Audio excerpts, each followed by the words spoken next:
prions pour qu'elle fasse tout son effet dans l'Église et dans nos vies.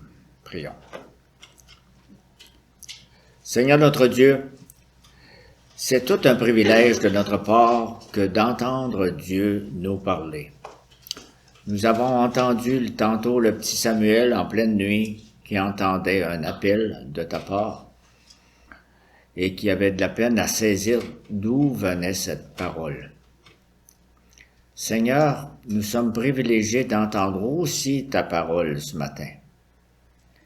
Et Seigneur, fais en sorte que nous comprenions d'où vient, de qui vient cette parole, et de l'accueillir avec toute la force, la grâce et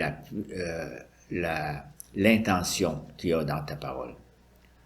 Nous te le demandons par Jésus-Christ qui a envoyé son esprit. Amen. Évangile de Matthieu, chapitre 20. Alors la mère des fils de Zébédée s'approcha de Jésus avec ses fils et se prosterna pour lui faire une demande. Il lui dit, « Que veux-tu? » « Ordonne, lui dit-elle, que dans ton royaume, mes 2 fils que voici soient assis, l'un à ta droite et l'autre à ta gauche. » Jésus répondit, « Vous savez pas ce que vous demandez. Pouvez-vous boire la coupe que je vais boire ou être baptisé du baptême dont je vais être baptisé? » Nous le pouvons, dirent-ils. Il, Jésus, leur répondit, « Vous boirez en effet ma coupe, et vous serez baptisés du baptême dont je vais être baptisé. Mais quant à être assis à ma droite et à ma gauche, cela ne dépend pas de moi et ne sera donné qu'à ceux pour qui mon Père l'a préparé. » Après avoir entendu cela, les 10 autres furent indignés contre les 2 frères. Jésus les appela et leur dit, « Vous savez que les chefs de nation dominent sur elles, et que les grands les tiennent sous leur pouvoir. Ce ne sera pas le cas au milieu de vous. Mais si quelqu'un veut être grand parmi vous, il sera votre serviteur. Et si quelqu'un veut être le premier parmi vous, qu'il soit votre esclave. C'est ainsi que le Fils de l'homme est venu, non pour être servi, mais pour servir et donner sa vie en rançon pour beaucoup. » Amen.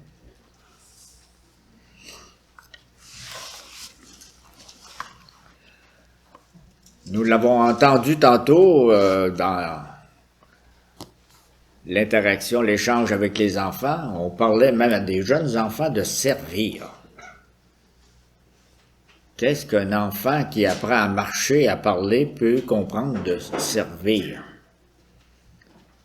C'est que la vie, c'est synonyme de service. Nous sommes appelés à servir.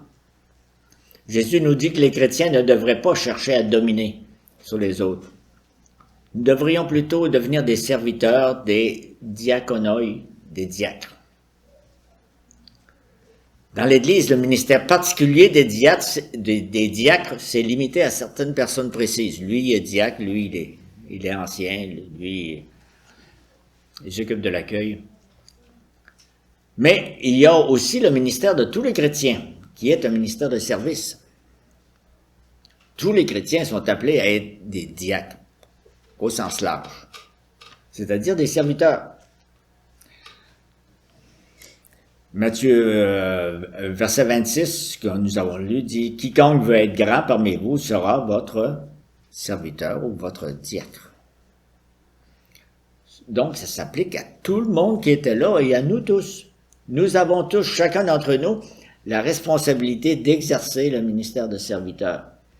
On vous l'identifie pas.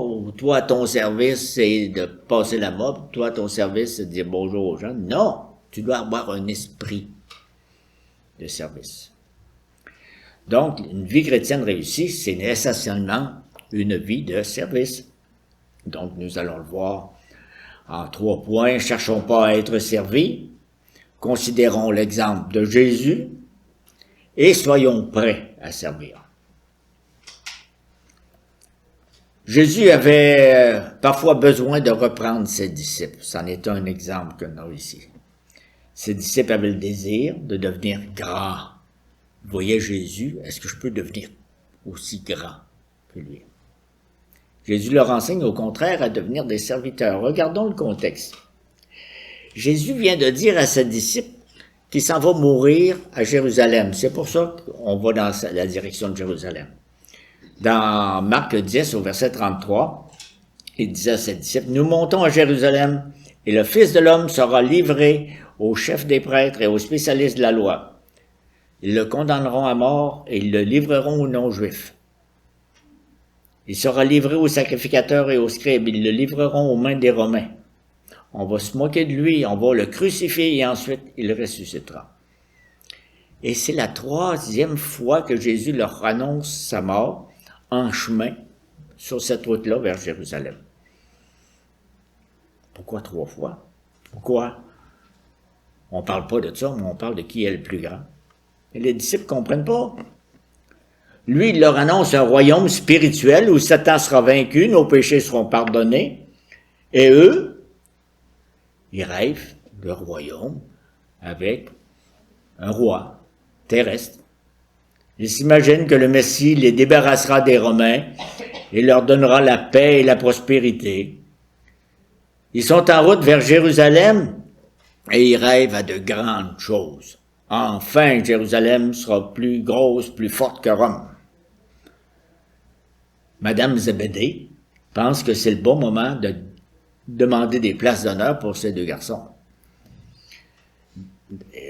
Il n'y a pas de temps à perdre, essayons de réserver nos places au Conseil des ministres. Là. La famille de Zébédée, il y avait 2 fils de Zébédée qui étaient là, les 2 fils de Madame.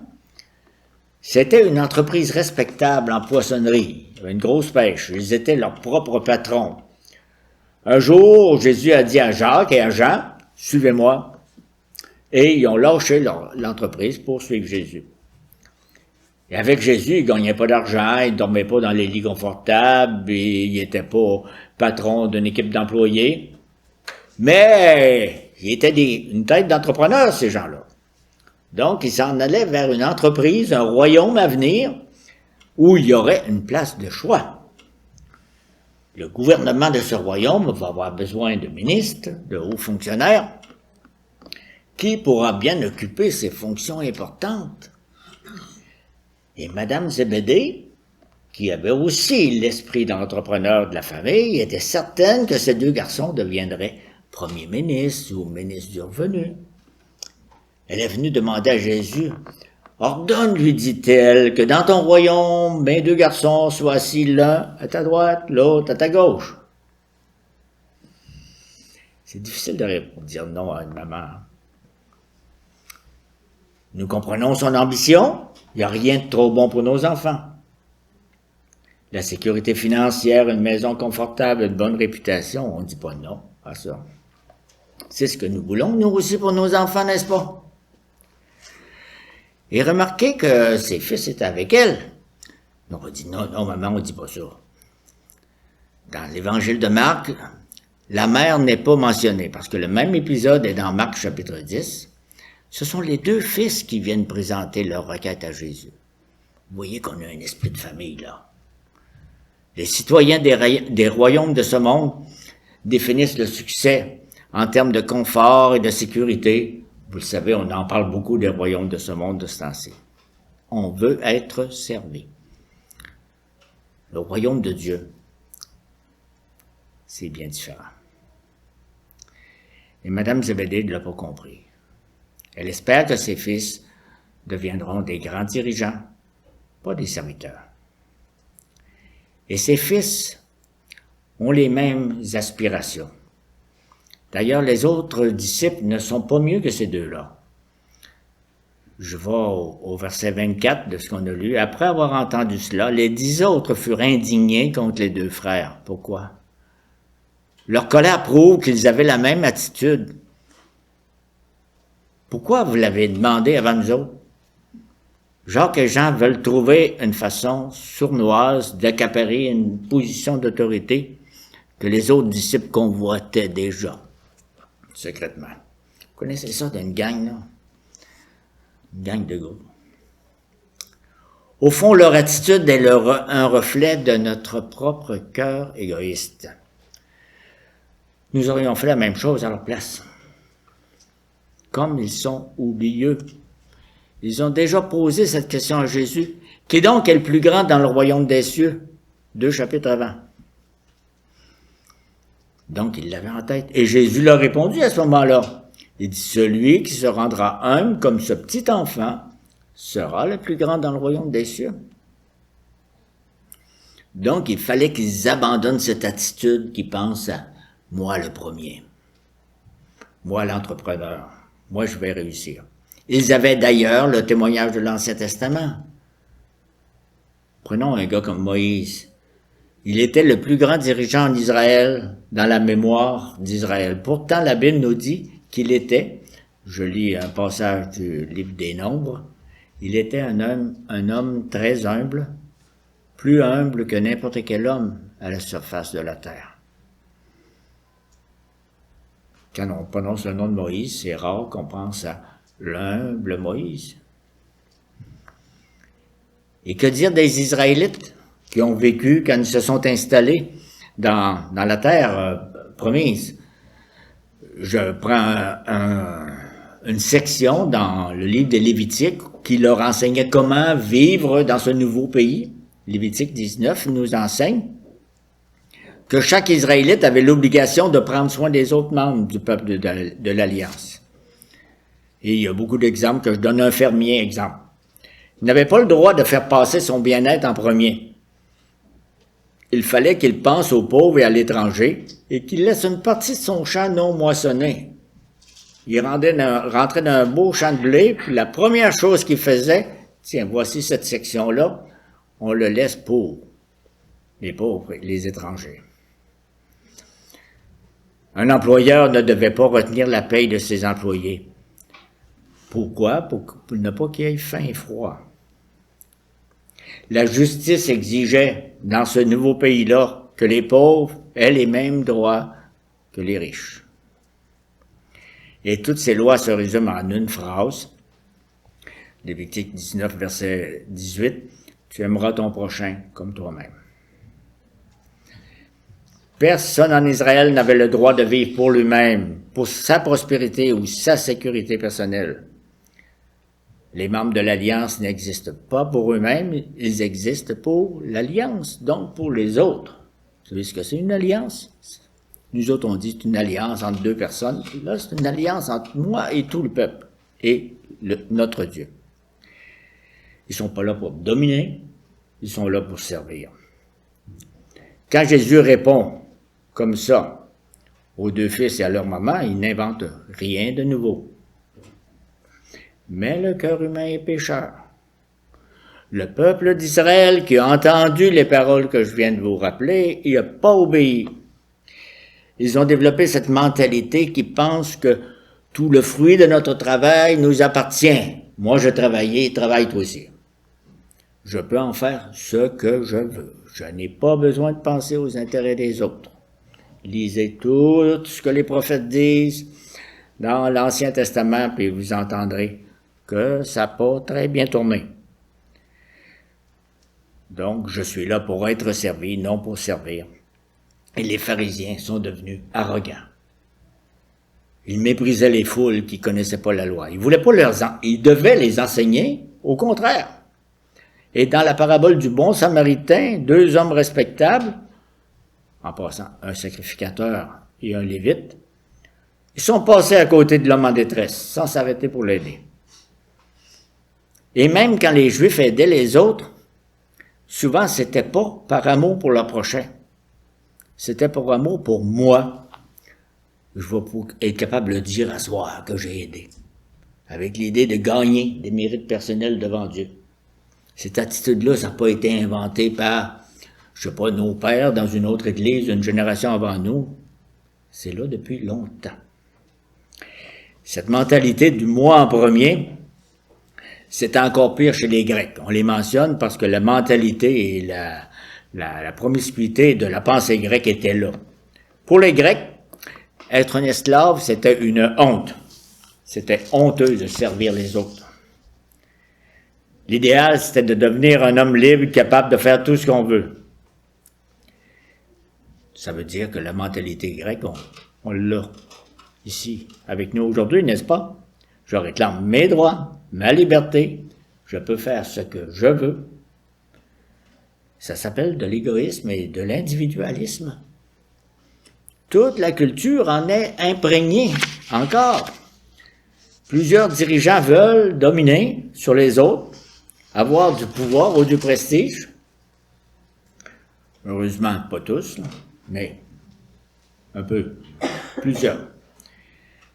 Pour diriger, ils suivent les sondages, ils essaient d'être populaires.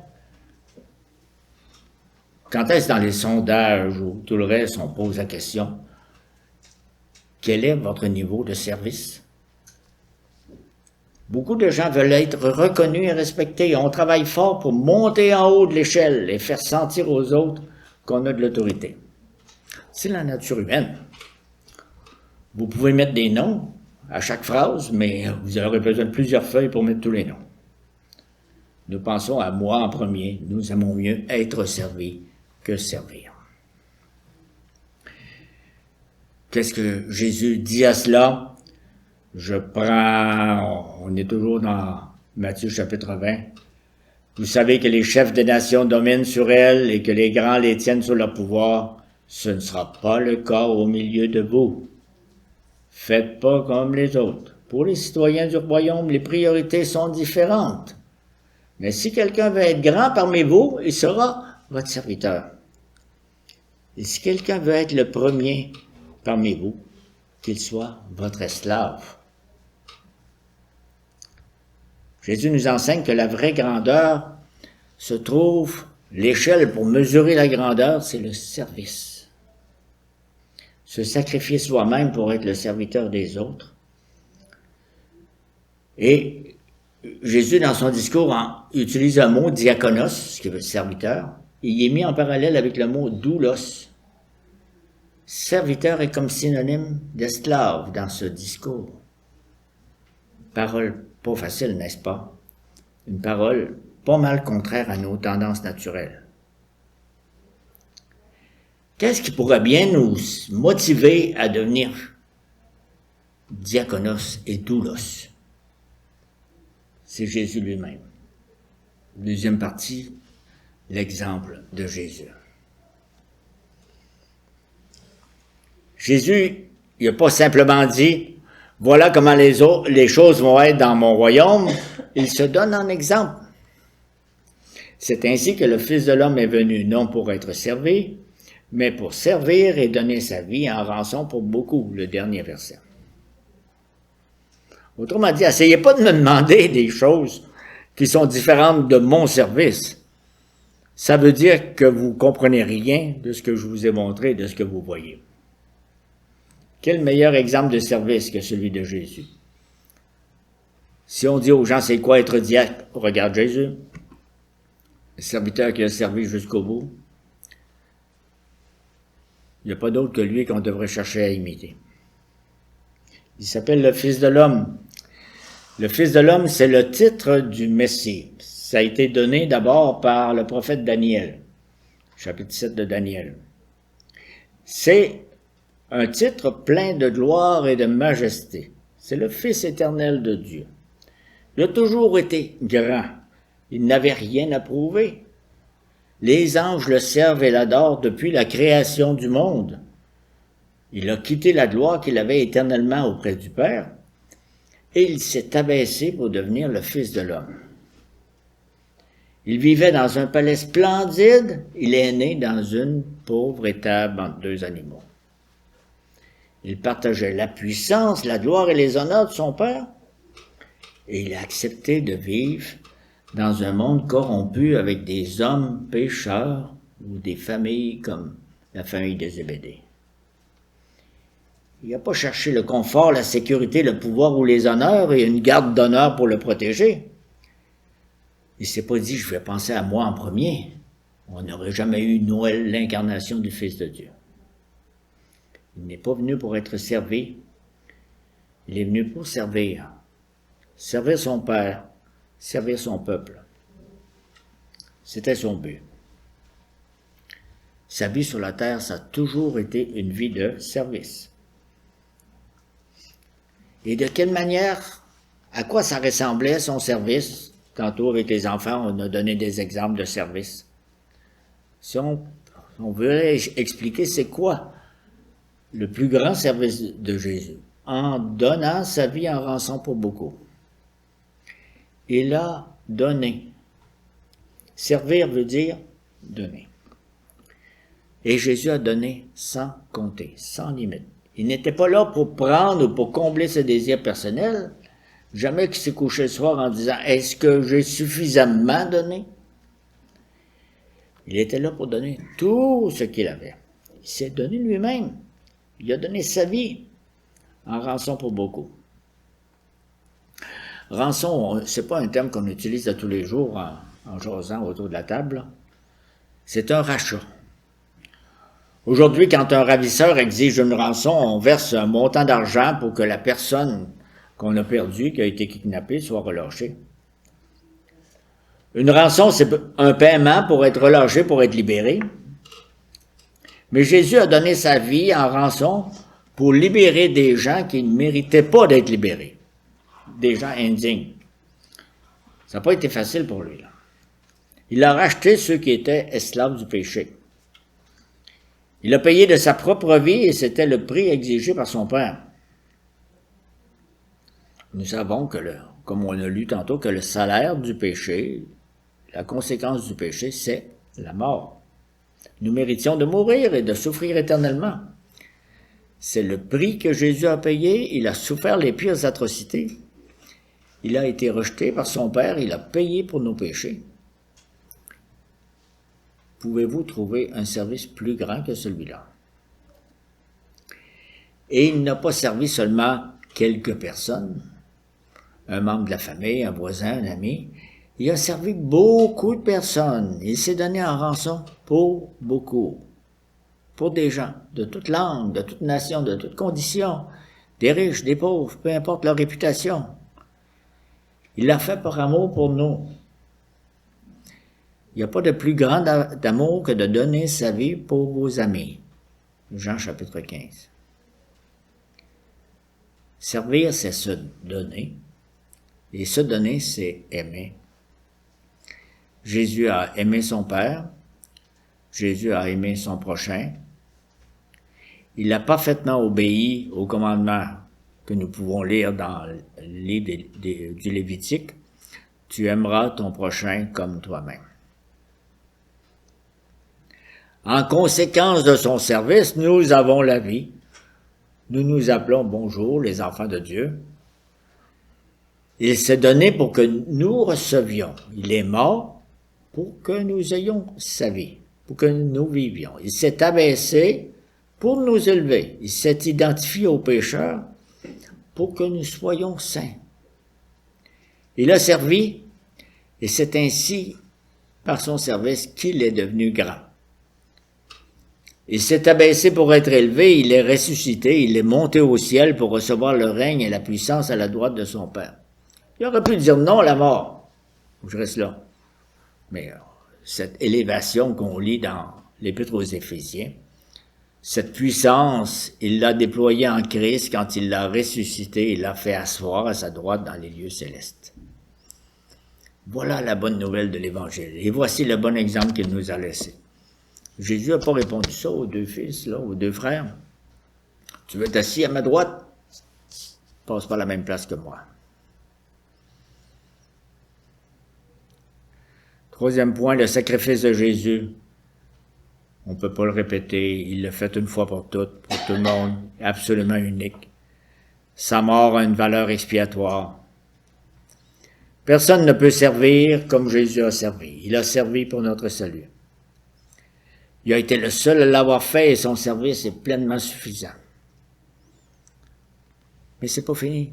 Ensuite, il nous appelle à le suivre avec le même esprit de service. Il nous appelle à aimer comme il nous a aimés. Aimer, servir, se donner. Qu'est-ce que nous voulons accomplir durant notre vie? Qu'est-ce qu'on recherche comme projet dans notre mariage, dans notre famille, dans notre travail, dans l'Église? Voulons-nous recevoir? On veut une grande Église, de plus en plus de monde. Ou cherchons-nous des occasions de donner? Se donner signifie se sacrifier pour le bien des autres. Et ça implique des jolis renoncements. Nous sommes des sacrificateurs pour Dieu, comme nous l'avons lu au tout début.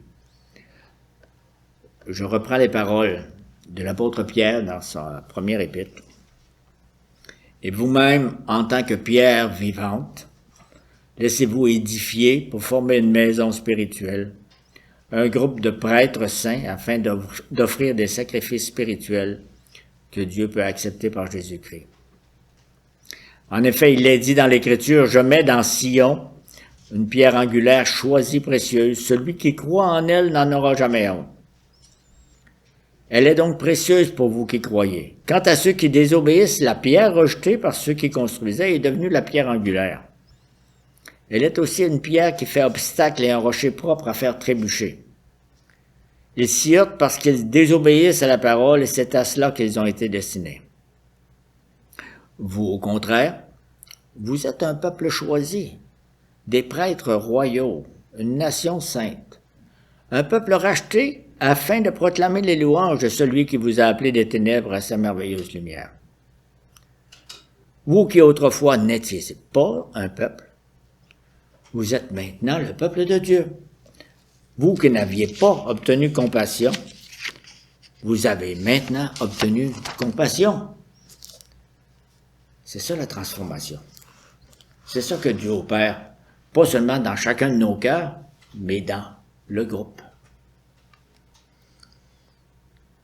Nous offrons notre vie au service de Dieu et de notre prochain, et sommes-nous prêts à penser aux autres en premier? Sommes-nous prêts à quitter notre confort pour aider les personnes qui en ont besoin? Sommes-nous prêts à renoncer à notre sécurité et à nos temps libres pour aider des personnes indignes qui ne méritent pas notre considération? C'est ça que Jésus a fait. Au lieu de servir, il a servi complètement toute sa vie. Vous voyez, donner, souffrir, aimer, servir. Tout, je pourrais continuer, c'est tout contraire à notre nature. Et ça peut même attirer la moquerie. Les gens ne comprendront pas toujours pourquoi nous servons, nous voulons servir. Mais peu importe, voilà ce que Jésus enseigne, c'est exigeant. Faire ce que Jésus lui-même a fait, en sommes-nous capables? Les exigences du royaume, ça paraît impossible. Pourtant, nous devons le faire et nous pouvons. Comment? Par sa grâce. Nous ne sommes pas comme le monde autour de nous parce que nous étions morts et à cause du grand amour dont il nous a donné, nous étions morts à cause de nos fautes, mais nous sommes revenus à la vie par la grâce de Dieu. Voyez-vous, Jésus n'a pas fini de servir, il est monté au ciel, il est retourné dans la gloire de son Père pour donner son esprit à son peuple. Et que fait le Saint-Esprit maintenant? Il n'est pas là pour être servi, lui non plus, il est là pour servir. Il transforme des pécheurs, il nous fortifie, il nous rend capables de vivre pour Dieu et d'aimer notre prochain. Un jour, nous espérons, et nous prions pour cela, que le Seigneur donnera des diacres à notre Église. Et les diacres sont là pour nous aider, ensemble, à servir. Ils nous montrent comment faire passer les autres avant nous-mêmes. Ils exercent un ministère de compassion qui découle de l'amour de Jésus. Les diacres sont supposés nous aider à structurer notre entraide et canalisent notre amour du prochain. Ils ne sont pas là pour faire le service à notre place.